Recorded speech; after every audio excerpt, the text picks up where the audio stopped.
সোমবার বেলা 12টা নরসিংদীর মুরাদ ভূঁইয়া হাইকোর্টের রায়ের কপি নিয়ে আগারগাঁওয়ে পাসপোর্ট অফিসে এসেছেন ফ্রান্স প্রবাসী খালাতো ভাইয়ের পাসপোর্ট করাতে।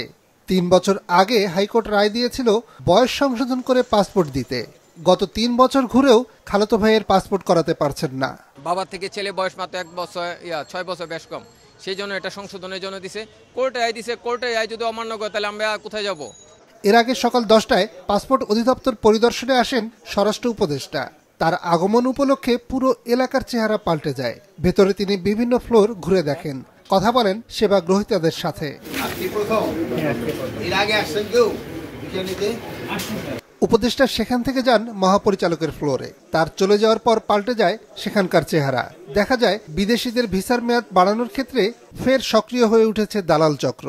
এমনকি গুলশান বনানীতে অফিস খুলে কর্মচারী নিয়োগ দিয়ে ব্যবসাও ফেঁদেছে। অনলাইনে আবেদনের সাথে প্রয়োজনীয় প্রমাণপত্র জোগাড় করে দেওয়াই এইসব এজেন্সির কাজ। বিনিময়ে নিয়ে থাকে মোটা অঙ্কের টাকা। আবেদন ঠিকঠাক জমা দেওয়া হচ্ছে কিনা তা দেখভালের জন্য কর্মচারীদের সাথেও পাঠিয়ে দেয় এইসব এজেন্সি। দেখেন আমার 38 নম্বর টোকেন আছে, আমি বলে দিচ্ছি কবের ঘটনা। কিন্তু এটা তো ধরেন আমরা উপদেষ্টাকে বলি নাই, ম্যাডাম আসলে তো ম্যাডামকে বলবো। I come several times, like 2-3 times here, so I know the process. I still not go the line, but there was too many people fast. অধিদপ্তরের কর্মকর্তাদের সাথে বৈঠক শেষে স্বরাষ্ট্র উপদেষ্টা জানান, রোহিঙ্গাদের পাসপোর্ট নেওয়া ঠেকাতে এখনই পুলিশ ভেরিফিকেশন ব্যবস্থা বাতিল করা হবে না। আর যেসব বিদেশি অবৈধভাবে বাংলাদেশে রয়েছে 31শে জানুয়ারির পর তাদের বিরুদ্ধে ব্যবস্থা নেওয়া হবে। যে ইডেই উঠাই দিব, ওই যে পুলিশ ভেরিফিকেশন শুধু আমরা কার্ডের উপরেই দিব, যেহেতু পুলিশ ভেরিফিকেশনের ক্ষেত্রেও কিন্তু জনগণে একটু ইসে থাকে, কি বলে হ্যারাসমেন্ট হয়, যে পাইতে দেরি হয়, এই হয় সেই হয়, প্লাস পুলিশের সংখ্যা অনেক সময় কম। বাট এই যে রোহিঙ্গার যে সমস্যাটা বললেন, এই জন্য কিন্তু এইটা জিনিসটা উঠানো যাচ্ছে না।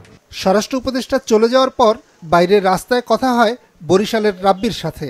সৌদি আরব প্রবাসী ভাই সেদেশে বাংলাদেশ দূতাবাসে পাসপোর্ট রিনিউ করতে দিয়েছে 2 মাস আগে, এখনো কেন হচ্ছে না সেই খোঁজ নিতে এসে পড়েছেন অধিদপ্তরের ঘুষখোর কর্মচারীর পাল্লায়। বলতেছে, ভাই আপনার তো সিসি ক্যামেরার সামনে এগুলো বলা যায় না, আপনি একটু সাইডে আসেন। পরে আমার পাসপোর্ট ইমিগ্রেশন অধিদপ্তরের 10 তলার কর্নারে ছাদের উপরে একটা জায়গা, ওইখানে নিয়ে গিয়ে আমারে বলছে করে দিয়েছে 15,000। এখন তো বলছে 12-14,000 15,000 আসিল 15 দিন আগে। অবশ্য স্বরাষ্ট্র উপদেষ্টা এর আগে সকালেই জানিয়ে দিয়েছিলেন অধিদপ্তরের মহাপরিচালক চেষ্টা করছেন অনিয়ম দূর করার। নিয়াজ মোর্শেদ, মাছরাঙা সংবাদ, ঢাকা।